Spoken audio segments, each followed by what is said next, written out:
Dear Aunt Flo is a podcast about bad periods, and I'm your host, Elisa Michelle. Every month, we'll dive deep into my own vagina monologues as I discuss my journey with endometriosis and share stories that we wish someone would have warned us about sooner. I am your new period BFF, so let's get comfortable speaking about our cycles. Okay, welcome back to another episode of Dear Aunt Flo. I'm so excited to have you. If you started at the beginning, then you're all caught up on why I started this podcast. And now we can get into the details and explore different topics about our cycle. But first, you know what we got to start with, a letter to Dear Aunt Flo. So, Dear Aunt Flo, I wish I could go back to my middle school period days. The time when it came every other month, every couple of months, when it was full force for like a day or two, and then pretty chill for the rest of the week. Where the commercials told us we could run, skip, flip, and take over the world with just a thin sports pad. What a time to be alive. I don't miss the loud packaging though. Sincerely fed up, Elisa Michelle. It is Endometriosis Awareness Month and it's Women's History Month. So it's only fitting that we start from the beginning. Today we're diving into remembering our very first period. Honestly, it's pretty blurry for me. I know I was in middle school, so I had to be around 12 or 13 years old. I remember it was the end of the day, end of the school day, and I went to use the bathroom right before taking the trek home. I was a walker. I had to walk from school to home, home to school. I don't think I've ridden a bus since like elementary school. And even then, I would get rides from my mom because I missed the bus, even though it was literally the stop was outside of my house. But I was never a morning person. But I think a lot of it had to do with the fact that in fourth grade, we were going to school like any other day, and then our bus driver literally rode up an embankment on the side of the road, and then the bus flipped over. So I went from playing slide with my friend on the bus to literally like just sliding down and falling to the ground. To the other side of the bus because it was overturned. Luckily, I don't think anyone was like super injured. I know people probably went to get checked out for like shoulder injuries because literally we dropped. If you were on the right side of the bus, you dropped all the way down to like the floor, to the ground. I don't know how else to explain it, but it was wild. We're in fourth grade, fourth, fifth, and younger. So imagine, like, we're all kids. And it was told to us that the bus driver was drunk, or he was still drunk from like the night before and lost control of the bus, which is wild because he was always seemed like such a nice guy. But anyway, I totally just went off the deep end into a random story from childhood. But yeah, I think we were all pretty traumatized without knowing what trauma was. And yeah, like talking that up it brought up that story. So anyway, back to me going to the bathroom because I had to walk home from school. I went to the bathroom and there was something colorful in my underwear and I wasn't sure like what that was, what it meant. I silently freaked out because I was also the shy, quiet girl. I didn't want any attention on me ever. So I was just like, I'm going to just make it home, call my mom, tell her what's up. And so that's what I did. I walked home. I called my mom and I was like, this is what's happening. And she was like, oh, you got your period. And I was like, oh. She was like, I knew it would happen soon. And then when my dad came home, he was all like, I heard you became a young lady today. I'm like, what else do dads say? I don't know. Yeah, the most I was told was like, it was a part of life. I was given a book called The Care and Keeping of You. I'll try to add a link to it in the show notes, but this book basically just talked about hygiene and exercise and like picking out the right bra. I'm pretty sure it had nothing to do with periods, so I was very confused. And yeah, I don't know, but I was definitely a church girl growing up. So a lot of womanhood just became speeches about abstinence. It all circled back to abstinence, and not much about like what a period is, why it's here, why you have it, like what's going to happen. Just don't have sex. Like that was it. I don't know how you guys handled transitioning into adolescence. I was the girl who always tried to hide my period, especially in school. It's weird because I almost feel like it was instinctual how I kind of got into formation when my period came.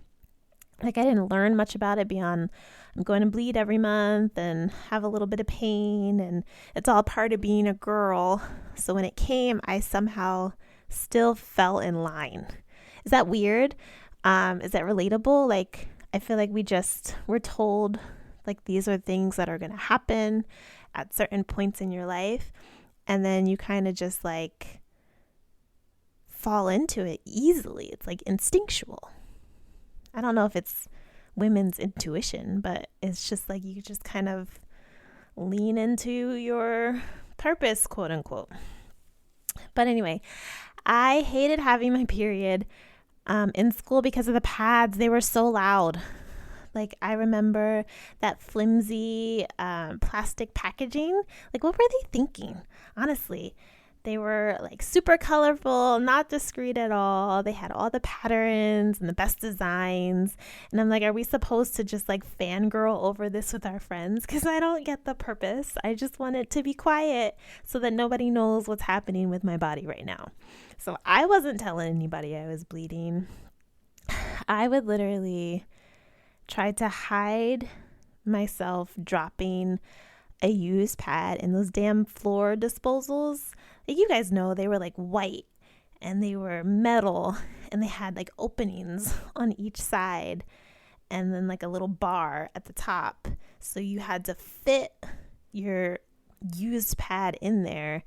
And like it was always at the floor of the stall when someone's right next to you. And so there was no privacy. I don't know who thought that that was a good idea, but it wasn't. But I would literally just try to like either cough really loud or move my leg foot in a position where like others couldn't see me dropping my used pad in there.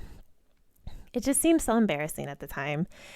And it's weird too because don't get it twisted. Like girls' bathrooms are nasty. Like people, I remember, would not wrap their pad in the wrapper. They would just like put it in there, or tampons. They would just put it into the disposable thing. And I'm like, y'all not gonna clean that up? Okay. In high school, I was still shy about it, but I was a little more used to it. So I didn't care as much if someone knew. But I did notice that my cramps intensified. So in middle school, I got cramps, but like I could take Advil or Midol, I think was popular at the time, and like I'd be fine. But I did notice that my cramps intensified in high school, and we were still expected to show up to class, have extracurricular activities, staying home from school because you're on your period was never a valid excuse.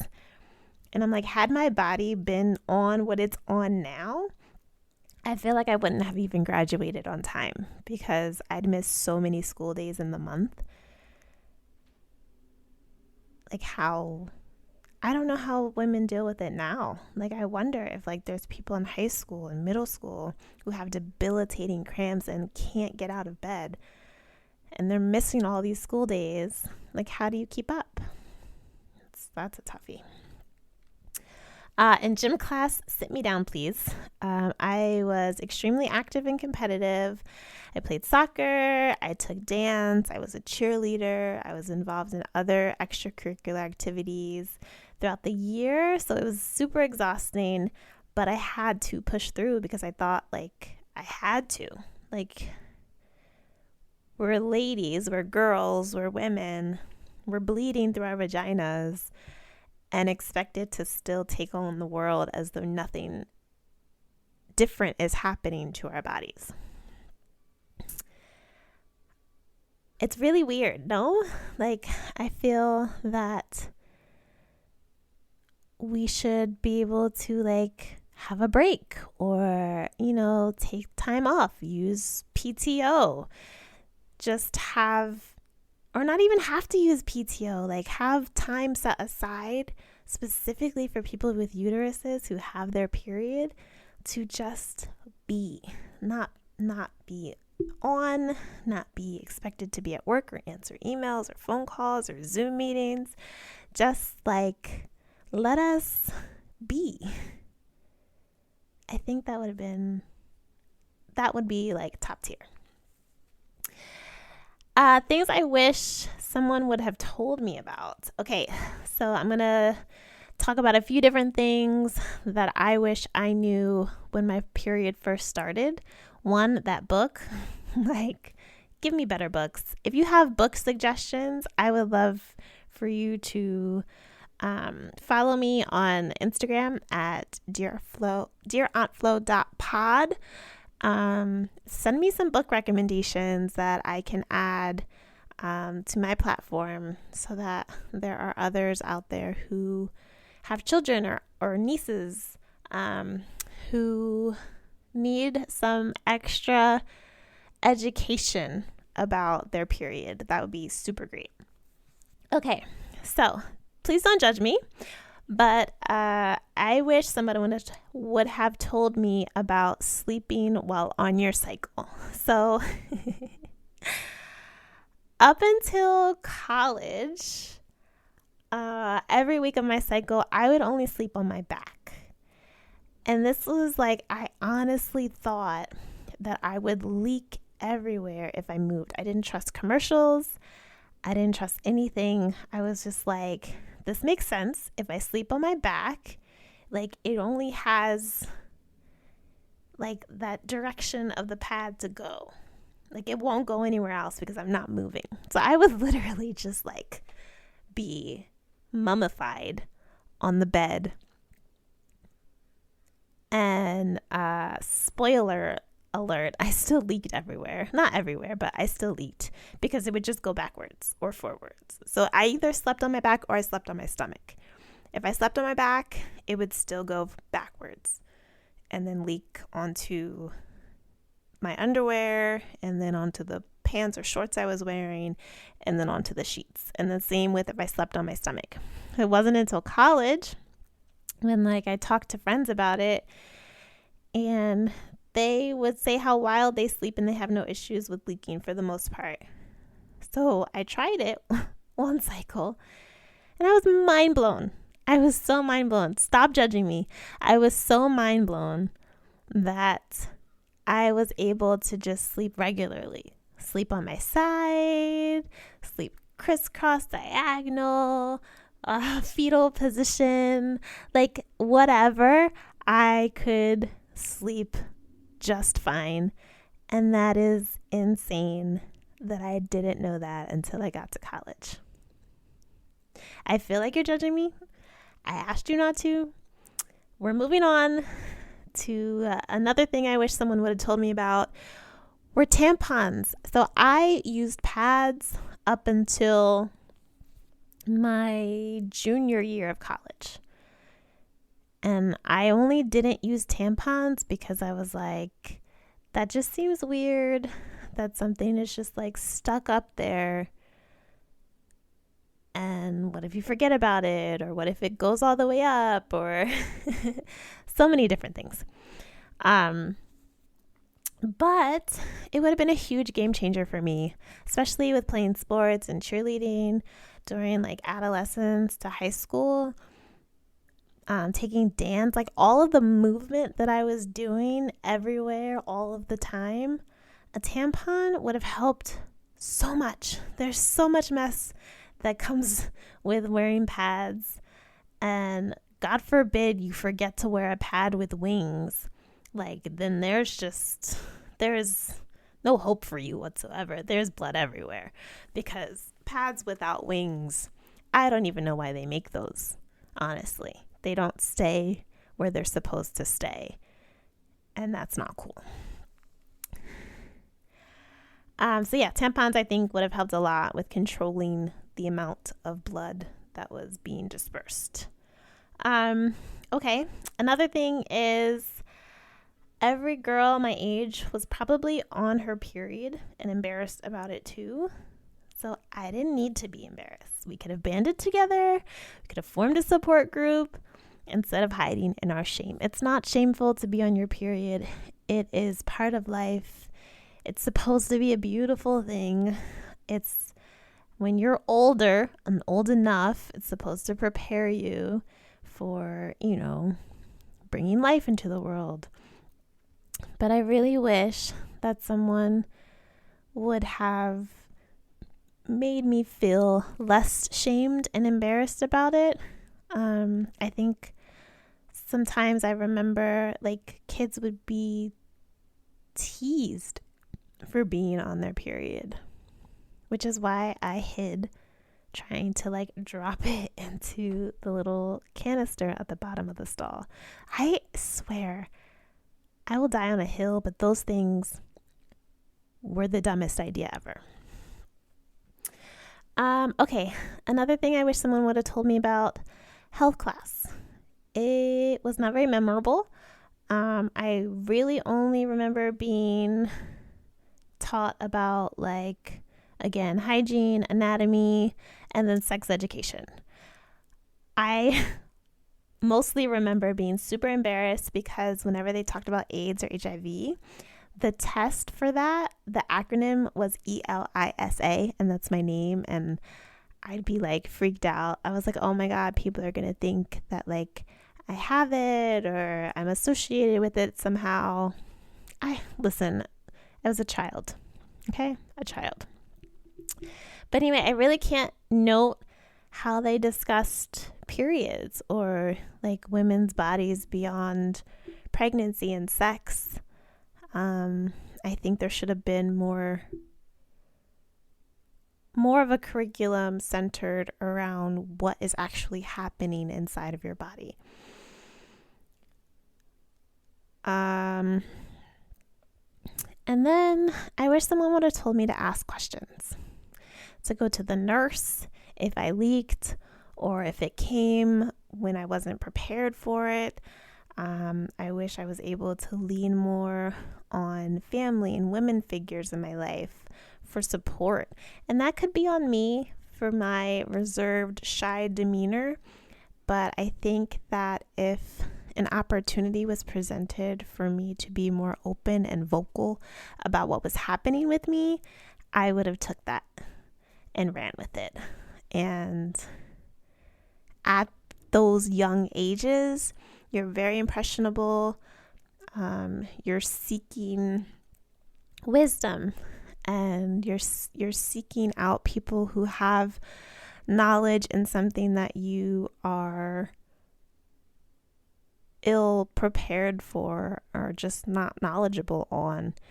And there's nothing wrong with that. And I think that there should be more help centered around how to navigate through that part of your life.